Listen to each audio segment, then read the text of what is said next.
காரசாரமா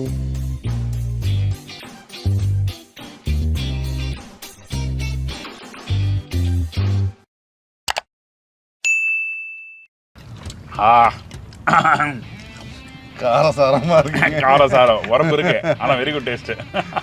இட்லியோட சாப்பிட்டோம்னா ஜம்முன்னு இருக்குங்க. வணக்கம், நான் Shabdina. Welcome back to Shabdina's kitchen. எல்லாரும் எப்படி இருக்கீங்க? இன்னைக்கு நம்ம எங்க இருக்கோம்னா மாந்தோட்டு விருந்து தான் வந்திருக்கோம். அதாவது ஈரோடுல இருக்கோம். இன்னைக்கு நல்ல ஒரு சூப்பரான அசைவ சாப்பாடு பார்க்க போகிறோம். அசைவ சாப்பாடுனா எப்பவும் போல் வந்து குழம்போ இல்லை பிரியாணியோ அந்த மாதிரி இல்லைங்க. கொத்துக்கறி, அந்த மட்டன் ஆட்டுக்கறியை வச்சு இந்த கொத்துக்கறி எப்படி பண்ணணும்னு சொல்லி கேட்டுச்சு போகிறோம். இந்த கொத்துக்கறி பார்த்தீங்கன்னா நிறைய பேர் தேங்காய் அந்த முந்திரி பருப்புலாம் அடைச்சி போட்டெல்லாம் பண்ணுவாங்க. ஆனால் இங்கே கொங்கு பெல்ட்டில் பார்த்தீங்கன்னா பர்டிகுலராக மாந்தோட்டு விருந்தில் இந்த கொத்துக்கறிக்கு ஒரு மசாலா ரெடி பண்ணுறாங்க. இந்த மசாலா பார்த்தீங்கன்னா இதில் கொஞ்சம் முழு தனியாக சீரகம் சோம்பெல்லாம் போட்டு வறுத்து அதுக்கப்புறம் அரைச்சி இதில் யூஸ் பண்ணுங்க. அந்த மசாலா என்னென்ன, அதே டைமில் இந்த ரெசிபி பற்றி நம்ம யார்கிட்ட கற்றுக்க போனால் வேறு யார், மாந்தோட்டு விருந்துனா வேல்முருகன் தான். அவர்கிட்ட போய்ட்டு இந்த ரெசிபி பற்றி தெரிஞ்சுக்கலாம். மட்டன் கொத்துக்கறி இது வந்து பார்த்திங்கன்னா சாப்பாடு கூட சாப்பிட்லாம். இட்லி, தோசை, சப்பாத்திக்கு அல்டிமேட்டாக இருக்குங்க. இது வந்து எலும்பு கழித்து மட்டனில் எலும்பு கழித்து வெறும் கறியை மட்டும் கொத்தி செய்கிறதுங்க. அது செஞ்சு அந்த சாப்பாட்டார் சாப்பிடும்போது அந்த டேஸ்ட்டை வேறு மாதிரி இருக்குங்க. இப்போ இதுக்கு பார்த்தீங்கன்னா ஒரு 8 கிலோ சைஸில் குட்டி வாங்கினா தான் கரெக்டாக இருக்குங்க. கெடா குட்டியாக வாங்கணும். தொடக்கறியை எடுத்து அந்த கறியை கழித்து கொத்தி எடுத்துக்கணும். நம்ம செய்யலாம் இன்றைக்கி.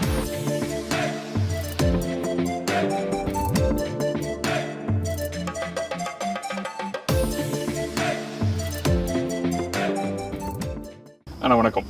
வணக்கங்க. எப்படி இருக்கீங்க? நல்லா இருக்கிறேங்க. நல்லா இருக்கீங்களா? ரொம்ப சந்தோஷம். லாஸ்ட் டைம் வந்து அந்த சிக்கனை வச்சு நாட்டுக்கோழியை வச்சு பிரியாணிலாம் பண்ணீங்க, ரொம்ப நல்லா இருந்தது. ஓகேங்க.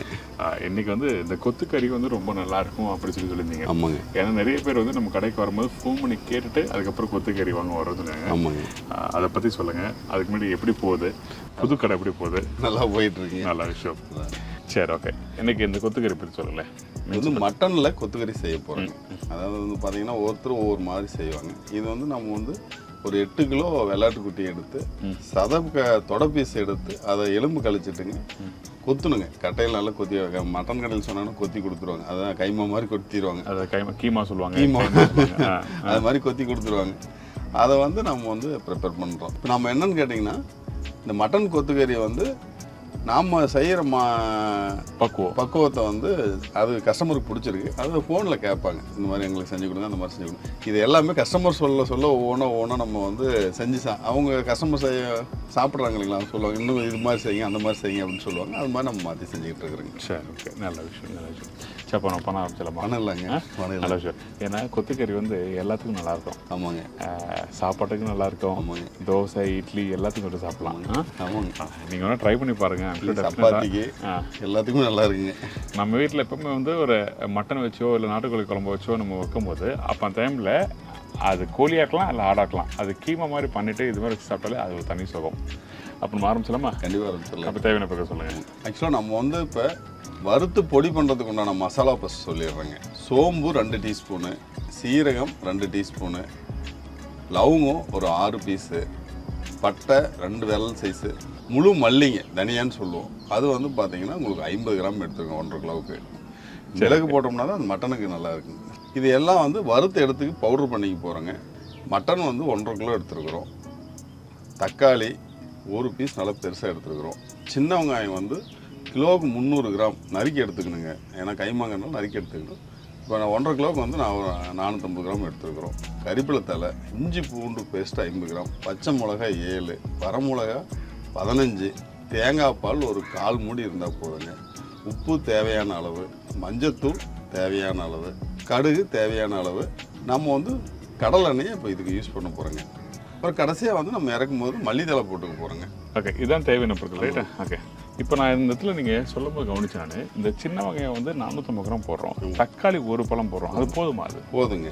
ஏன்னு கேட்டிங்கன்னா தக்காளி அதிகமாக போட்டால் கொஞ்சம் லைட்டாக புளிக்கிற மாதிரி இருக்குங்க. அது மட்டன் இந்த கொத்து கிரேவிக்கு அது செட் ஆகாது. நல்லா இருக்கு. தேங்காய் கொஞ்சம் பால் மேக்ஸிமம் ஊற்ற மாட்டாங்க. தேங்காய் பால் ஒரு சிலர் ஊற்றுவாங்க. கொஞ்சமாக ஊற்றினா போதுங்க. தக்காளியும் கொஞ்சமாக போட்டால். என்ன காரணம் தேங்காய் பால் யூஸ் பண்ணுறதுக்கு காரணம்? தேங்காய் பால் இந்த இப்போ என்ன பார்த்தீங்கன்னா கேரளா சைடில் தேங்காய் எண்ணெயிலும் தாளிப்பாங்க. அந்த மாதிரி இந்த மட்டனுக்கு இந்த தேங்காய் பால் ஊற்றினா அந்த டேஸ்ட் வேறு மாதிரி உங்களுக்கு அந்த மனமாக இருக்குங்க. தேங்காய் பால் மனம் நல்லா இருக்குது. அப்போ நம்ம ஆரம்பிச்சலாமா? ஃபர்ஸ்ட் நம்ம என்ன பண்ண போகிறோம்? ஃபஸ்ட்டு நம்ம வந்து இந்த பொருளெல்லாம் பவுட்ரு பண்ணுறதுக்கு மசாலா வறுத்துக்கு போகிறோங்க. சரி, அடுப்பு பற்ற வைக்கலாங்க. சரி, ஓகே. இப்போ ஃபஸ்ட்டு முழு மல்லி போட்டுக்கிறேங்க. சரி, ஓகே. ஒரு 50 கிராம் முழு மல்லி போட்டுக்கலாங்க. ஓகே. சோம்புங்க, சோம்பு, அதுக்கப்புறம் சீரகம், அடுத்தது பட்டை, ஆ கிராம்பு, ஓகே, இது மிளகு, அதுவும் எடுத்துடுறேன் கையோட. ஓகேங்க. மிளகு போட்டோம்னா தான் அந்த மட்டனுக்கு நல்லா இருக்கும். சரி சரி. இது வறுத்துக்கலாங்க. சரி, இப்போ இது எல்லாத்தையும் போட்டு வறுக்கிறோம்னா ஆற வச்சு பொடி பண்ணி தான் வச்சுக்கணுங்க. ஓகே. இந்த மாதிரி பொடி பண்ணி வைக்கும்போது எத்தனை நாள் வச்சு யூஸ் பண்ணலாம்? இது 1 மாதம் கூட கிடையாது. நம்ம வறுத்துறோம் இல்லைங்களா, இந்த ஆயில் தன்மை எல்லாம் எடுத்துருங்க. நல்லா மணமாக இருக்கும். வறுத்து கண்டெய்னரில் போட்டு வச்சுக்கணும், அப்படியே இருக்கும். ஓகே. இந்த பழத்தை வறுத்த போதும். இது பக்கம் போதும். ஃபைன். ஓகே தான். அப்போ மாற்றிடலாமா? மாற்றிடலாம்.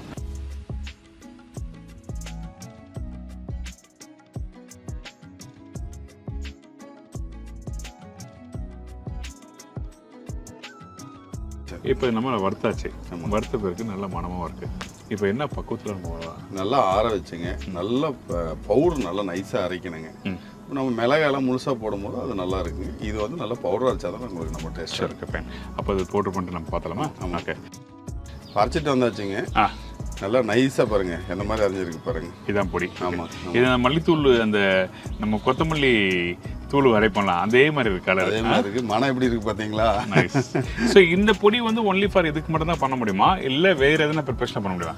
இல்லை, இதுக்கு இது மட்டனுக்குனால மிளகு, பட்டை, லவங்கெல்லாம் கரெக்டாக நம்ம போட்டிருக்கிறோம். வேறு எதுக்கு போட்டோம்னா அது கொஞ்சம் மாற்றி போடுற மாதிரி இல்லை தண்ணி குழம்புக்கு அதுக்கெல்லாம் யூஸ் பண்ணலாமா? கொஞ்சமாக தான் யூஸ் பண்ண முடியும். இது கிரேவிங்கனால நம்ம சேர்த்து யூஸ் பண்ணுறோம். அதுக்கு அளவு கம்மியாக போட்டுக்கணுங்க. சரி, ஓகே. இதுக்கப்புறம் தாளிப்பம் போட்டுக்கலாங்க. சரி, ஓகே. நம்ம வந்து இதுக்கு பார்த்தீங்கன்னா கடலை எண்ணெய் தான் யூஸ் பண்ணுறோம்.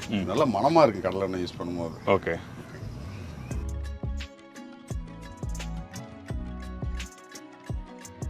கடுகு போடணுங்க. காஞ்சிருச்சு. ஓகே. கடுகு போட்டுக்கலாம். இப்போ கடுகு பொரிஞ்சிட்டு இருக்கு. இதுக்கப்புறம் நம்ம என்ன போடணும்? சின்ன வெங்காயம் போடணும். அதே மாதிரி சின்ன வெங்காயம் வந்து இந்த கொத்துக்கறிக்கு மட்டும் கட் பண்ணி எடுத்துக்கணும். ஓகே. எனக்கு காரணம் இது கறியே ரொம்ப சீக்கிரம் வெந்துருங்க. சின்ன சின்ன பீஸாக கொத்திடுறோம்ங்களா கறி, நல்லா சீக்கிரம் டெப்டாக பாயில். பெரிய பெரிய பீஸாக இருந்தால் வேகத்துக்கு லேட் ஆகும். இது ரொம்ப பொடி பொடியாக இருக்கிறதுனால சீக்கிரம் வெந்து போயிருங்க. ஓகே. நிறைய மண் அடுப்பு சமையல் செய்வாங்க. ஆனால் பின்னாடி பார்த்தீங்கன்னா கேஸ் அடுப்புலாம் பண்ணுவாங்க. ஆமாங்க. பேச்சுக்காக வச்சுருப்பாங்க. ஆனால் இங்கே பார்த்தீங்கன்னா ஆல்மோஸ்ட் 90% வந்து நீங்கள் ஃபுல்லாகவே மண் அடுப்புலாம் பண்ணுறீங்க. இந்த இது மட்டும் மீன் போடுறதுக்கு, இது பொரிக்கிறதுக்கு மட்டும்தான் அந்த மாதிரி யூஸ் பண்ணுவோம். மீதி பூரா மண் சட்டியில் தான் பண்ணுவோம். பாத்திரம் சாப்பாடு வடிக்கிறதுக்கு மட்டும்தான் பித்தளை பாத்திரம் யூஸ். ஆனால் இவங்க மண் சட்டி வாங்குறதுக்கு ஒரு பெரிய வேலை இருக்குன்னு நினைக்கிறேன். அல்லூர் போய் வாங்கிட்டு வருங்க. ஒரு முறை 20,000 வாங்கணும். 3 மாதத்துக்கு ஒருக்கா அவ்வளோ செலவாயிருங்க. குழம்பு சட்டிலாம் பார்த்தீங்கன்னா காலையில் ஒரு 10-11 மணிக்கு வந்து தாளிக்க ஆரம்பிச்சா அந்த குழம்பு வந்து 4-5 வரைக்கும் கஷ்டம். அது அப்படியே ஹீட்லேயே இருக்குது. இருக்க குழம்பு டேஸ்ட் எரியுது இருக்கும். ஆமாம், அந்த சட்டினுடைய சூடே இருக்குங்க. அடுப்பு மேலே இருக்குங்க, நெருப்புலேயே இருக்குங்க. எப்போ போய் 5 மணிக்கு பார்த்தீங்கன்னா அந்த குழம்பு சூடாகவே இருக்குது. ஓகே. ஓகே. சின்ன வெங்காயம் போட்டுக்கலாம். வெங்காயம் போடுறோமா? நாங்கள் ஈரோடு வந்தாலே சின்ன வெங்காயம் தான். ஆமாங்க. சின்ன வெங்காயம் தான் எங்கள் ஃபேமஸ். இப்போ வேணால் தக்காளியும் போட்டுக்கலாங்க. இந்த ஈரத்தன்மை இருக்கு இல்லைங்களா, அதனால இப்போ போட்டுக்கலாம். சரி, ஓகே.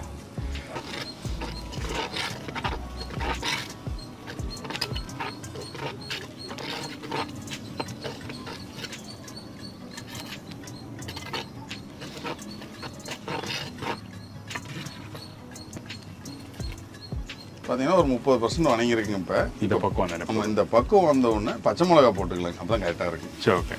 ஒன் டைமே போடும்போது வெடிச்சிருச்சு. ஆமாம், லாஸ்ட் டைம் டப்பு டப்பு வெடிச்சதில்ல. இப்போ இதுக்கப்புறம் நம்ம என்ன பண்ணுறோம்? கறிப்பு தான் போட்டுக்கலாங்க. பாருங்க, இப்போ ஒரு 50%க்கு மேலே வணங்கிருச்சு.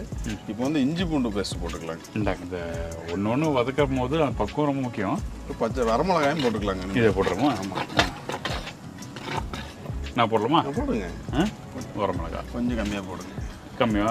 அதிகமாக காரம் தான் அதிகமாக இருக்குமா? அன்னைக்கு காரம் அதிகமாக இருக்கு. ஐயோ இல்லைச்சே, பரவாயில்ல விடுங்க. காரசாரமாக சாப்பாடுனா இங்கே தான். இப்பயே பாருங்க, ஓரளவுக்கு நல்லா வணங்கிடுச்சு. பார்த்தீங்களா? பாருங்க, வெங்காயத்தினுடைய ஈரத்தன்மை பூரா அப்படியே ட்ரை ஆகிட்டு இருக்கு. ஆமாம், இப்போ அந்த வெங்காயமும் மசிஞ்சு நல்லா வரும். ஆமாங்க. இப்போ கறியை போட்டுக்கலாங்க. மட்டனை இந்த கறியோட பக்குவத்தை சொல்லுங்கள். எப்படி வந்து நம்ம வந்து கொழுப்போட நம்ம வந்து கீமா பண்ணி தரோமா? எப்படி நம்ம தொடக்கறியோட கொஞ்சம் வந்து சுத்து கொழுப்பு போட்டு வெட்டுவாங்க. அப்போ தான் வந்து உங்களுக்கு அந்த டேஸ்ட் நல்லா இருக்குது. இப்போ கொழுப்பு இருந்து வச்சு பண்ணும்போது வந்து உங்களுக்கு வந்து சில பேர் வந்து எனக்கு வேண்டாம், எனக்கு ஒரு மாதிரி அதிகமான கொழுப்பு இருந்தால் உடம்பு நல்லதில்லை அப்படின்னு சொல்கிறாங்க. ஸோ அதே மாதிரி செம்பரி ஆட்டுக்கறி, வெள்ளாட்டுக்கறியா? இது வெள்ளாட்டுக்கறிங்க. கொழுப்பு வந்து பார்த்தீங்கன்னா சுத்து கொழுப்பு பிரச்சனை இருக்காதுங்க. அது வேற சமூக கொழுப்பு வெள்ளையாக இருக்கும் பார்த்தீங்களா, அந்த கொழுப்பு சாப்பிட்டா தான் உங்களுக்கு ஆயில் விட்டுரும். இது மாதிரி இருக்கும். சுத்து கொழுப்பில் அவ்வளோ சீக்கிரம் ஆயில் விடாது. வெள்ளாட்டுக்கறி வந்து சாப்பிடலாம், செம்பரி ஆட்டுக்கறியில் அதிகமான கேலரிஸ் இருக்கும். ஸோ அதனால் வந்து நிறைய பேர் யோசிப்பாங்க. ஆனால் பிரியாணிலாம் பண்ணும்போது நிறைய இடத்துல வந்து செம்பரி ஆட்டு தேவைப்படுவாங்க. ஏன்னா அந்த கொழுப்பு இருந்தால் மட்டும் தான் சாப்பிட விட்டோம் டேஸ்ட். அது இதுதான் விஷயம். ஸோ உங்களுக்கு எது தேவையோ அதை எப்போ யூஸ் பண்ணிக்கலாம். ஓகே, போட்டலாமா? மட்டன் போட்டுடலாம். இப்போ இதான் பார்க்கும். ஆமாங்க. சரி, நல்லா தண்ணி ஊற்றி கொத்துனாலும் பாருங்க, தண்ணி விட்டுச்சு பாருங்க. மட்டன் இந்த கொத்துக்கறிக்கு தண்ணி தொளிச்சு தான் கட் பண்ணுவாங்க. இல்லை ஏன் அப்படி பண்ணுறாங்க? அப்படி கத்தியில் ஒட்டிட்டு வரும் மேட்டம், ஓட்டிட்டு வரும். அதுக்காக தண்ணியில் தொளிச்சு மறுபடியும் உருண்டை பிடிச்சி மறுபடியும் வெட்டுவாங்க. புரியுது. எங்களெல்லாம் ஹோட்டலில் பண்ணுவோம், மிஷின் இருக்கும், அது உள்ளே போடுவோம், டக்குன்னு ஒரு செகண்ட் வந்துடும். ஆமாங்க, ஸ்டார் ஹோட்டலில். இதுக்கப்புறம் மசாலாலாம் போட்டுருமா? இதில் மசாலா வந்து நான் பாதி வேக்காடு வரணுங்க, இப்பயே போடக்கூடாது. இப்போ மஞ்சத்தூள் மட்டும் போடுவோம். மஞ்சத்தூள் போடுவோம், உப்பு போடுவோம். ஓகே, இந்தாங்க. உப்பு நம்ம வந்து கையளவாக போட்டுக்கலாம். நல்லா மழையை ஆரம்பிச்சு நினைக்கிறேன். நல்லா மழை போட்டுருச்சிங்க. ஆமாங்க, மஞ்சத்தூள் போட்டுருங்க. இப்போ நம்ம உப்பு மஞ்சத்தூள் போட்டாச்சுங்க. நம்ம உப்பு மஞ்சத்தூள் போடும்போது உங்களுக்கு தண்ணி உப்பு போடணும்னா தண்ணி விட ஆரம்பிக்கும். நல்லா வடங்கட்டுங்க. தண்ணி விட்ட உடனே எவ்வளோ தண்ணி ஊற்றுறதுன்னு தெரிஞ்சுக்கிங்க. ஓகே, அதாவது அரை வேக்காடு ஆன பிறகு தண்ணி தேவைப்பட்டால் திருப்பி ஊற்றிக்கிறோம். தண்ணி தேவைப்பட்டால். சரி, ஓகே. கொஞ்சம் தேவைப்படுங்க. உதிரி உதிரியாக இருக்கு பாருங்க. கறி அடக்காரி சின்ன சின்ன பீஸ் அப்படி குட்டி குட்டி பீஸாக தெரியுது பாருங்க. ஓகே, இப்போ அப்புறம் தேங்காய் பால் ஊற்றிக்கலாம். ஓகே, இதுக்கப்புறம் அந்த பொடியும் போடுறோமா? ஆமாங்க. ஆனால் தேங்காய் பால் யூஸ் பண்ணுற ஸ்டேஜ் இதுதான். தேங்காய் பால் யூஸ் பண்ணுறது இதுதாங்க. பொடியும் இப்போ இனிமேல் போட்டு நம்ம தேவையான அளவு தண்ணி ஊற்றிக்கலாம். ஓகே, ஆனால் நாங்கள் இனிஷியலாக தண்ணியை ஊற்றலை. தண்ணி ஊற்றுறதுக்கு முன்னாடியே பாருங்கள், இதில் எனக்கு தெரியும். இதில் காமிங்கண்ணா, இதில் பார்த்தீங்கன்னா எவ்வளோ இருக்கு பாருங்க. அந்த மட்டனில் இருக்க அந்த தண்ணியே வந்து விட ஆரம்பிக்குது. இப்போ நம்ம தேவையான அளவு தண்ணி ஊற்றிக்கலாங்க. இந்தாங்க, ஒரு 1/2 லிட்டர் ஊற்றினா போதுங்க. நம்ம சுடு தண்ணி ஊற்றிக்கிறோங்க. ஓகே, இப்போ இதுக்கப்புறம் நல்லா வேகணுமா? ஆமாங்க. ஆமாங்க. எவ்வளோ நேரம் ஆகும்? 20 நிமிஷம் போதுங்க. ஓகே, 20 நிமிஷம் ஆகட்டும், அதுக்கப்புறம் பார்க்கலாம்.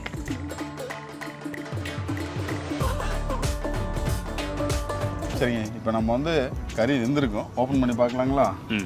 20 நிமிஷம் மேலே ஆயிடுச்சு. கிட்டத்தட்ட ஒரு 20 நிமிஷம் வந்து இந்த கறி வேக விட்டோம். அந்த தண்ணி ஊற்றின பிறகு கொஞ்சம் ட்ரையாக இருக்குது. இன்னொரு முக்கியமான விஷயம், மூடி மட்டுமே போட்டு வச்சுன்னா கறி சீக்கிரம் வெந்துடும். ஆனால் அந்த தண்ணி இருக்கும். அப்பப்போ நாங்கள் வந்து என்னாச்சுன்னா ஒரு 2 நிமிஷம் ஓப்பன் பண்ணி விடும்போது அந்த தண்ணியை வந்து அந்த அந்த விறகடுப்பில் வேகும் போது ட்ரை ஆகும். ஸோ அதனால் நீங்கள் அதை பக்குவமாக பார்த்துங்க. பார்த்தீங்கன்னா இப்போ அப்படியே நெருப்பு அமிச்சிட்டோம் கூட நமக்கு ரெடி ஆயிடுச்சு. அது இது ரெடி ஆயிடுச்சுங்க.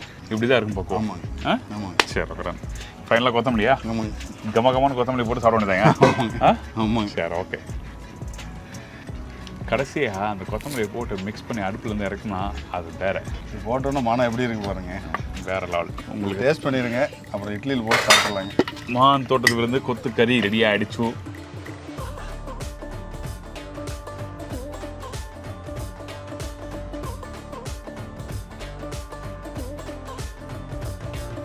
அங்கங்கே அந்த வரமிளகா 1-2 இருக்குது. ஆமாம்.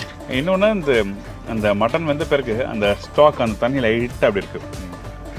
இது சாதத்தில் போட்டு சாப்பிடும்போது இன்னும் சூப்பராக இருக்கும். சாதம் நல்லா இருக்குது. இட்லிக்கு கொஞ்சம் அந்த மாதிரி இருந்தால் தான் தொட்டு சாப்பிட்டா, இல்லைன்னா அதான் நல்லா இருக்கு. அதுக்கு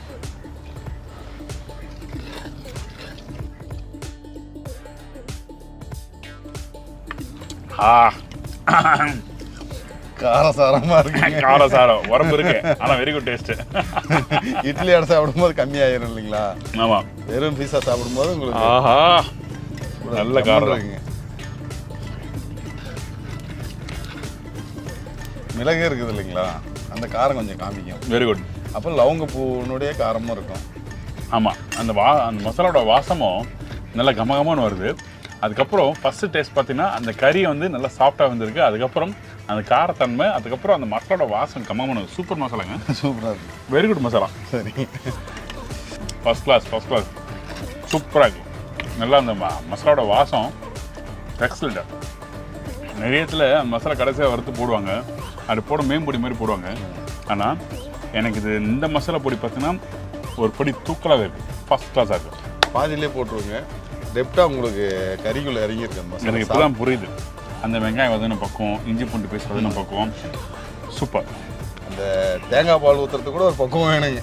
அதுக்காக எதாவது எப்போ சேர்த்துனுங்கிறது தான் மேலே இதில் விஷயமே. இந்த இடத்துல ஒரு கல் காரம் கம்மியாக இருந்தால் கூட அந்த அளவுக்கு எடுப்பாக இருக்காது. ஆமாம். ஆனால் சுருக்குன்னு சூப்பராக இருக்கும். ஆமாங்க. First class. தேங்க்யூண்ணா, தேங்க்யூ ஸோ மச். தேங்க்யூங்க. திருப்பி சொல்கிறாங்க. Very good. Very good. பிரமாதம். ரொம்ப நன்றி. சுட சுட இட்லியோட கொடுங்க, நான் சாப்பிட்றேன். ஓகே சரிங்களா? இன்னைக்கு காலையில் 4:30 மணிக்கு ஆரம்பித்தோம். மழையும் பெஞ்சது, கிளைமேட் சூப்பராக இருக்குது. இட்லியோட சாப்பிட்டோம்னா ஜம்முன்னு இருக்குங்க. கரெக்டாக இருக்கும். ஓகே, ரொம்ப நன்றி. Thank you so much. கண்டிப்பாக மஸ்ட் ட்ரை பண்ண வேண்டிய ரெசிபி. ஆனால் இந்த மாதிரி ரெசிபி ரெடி பண்ணிட்டு காலைல 12 மணிக்கு 1 மணிக்கு சாப்பிட்றது விட்டுருங்க. சுட அந்த இட்லி அடியை போட்டு சாதத்தை போட்டு சாப்பிட்டீங்கன்னா அப்பா பிரம்மாண்டமாக இருக்கும். ஃபர்ஸ்ட் கிளாஸாக இருக்கும். சாப்பிடணுங்க. ஆமாம், இப்போ எடுத்து போட்டு இட்லி இருந்து சாப்பிட்டு இன்னும் சூப்பராக அந்த ஃபீலோட சொல்கிறேன், வைபோட சொல்கிறேன். சுட 4 இட்லி சாப்பிட்றோம், 7 இட்லி சாப்பிடுவாங்க. கண்டிப்பாங்க. ஓகே, நம்ம ஹோட்டல் அமைஞ்சிருக்கிற இடம் பார்த்தீங்கன்னா ஈரோடு மாவட்டம் கங்காபுரம் டெக்ஸ் வேலிக்கு ஆப்போசிட்டுங்க. இப்போ 2வது கடை வந்து டெக்ஸ் வேலியில் ஆப்போசிட்டில் சைட் ரோட்லேயே பார்த்தீங்கன்னா ஒரு 500 மீட்டரில் அந்த பக்கம் இருக்குங்க.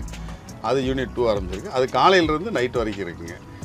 நம்ம காண்டாக்ட் நம்பர் பார்த்தீங்கன்னா 9942518882 944321822. உங்களுக்கு தேவையானது எப்போ வேணாலும் நீங்கள் கூப்பிட்டிங்கன்னா ஃப்ரீ புக் பண்ணிக்கிங்க. உங்களுக்கு தேவையானதை நாங்கள் செஞ்சு தரோம். வணக்கங்க. ரொம்ப நன்றி. ரொம்ப நன்றிங்க.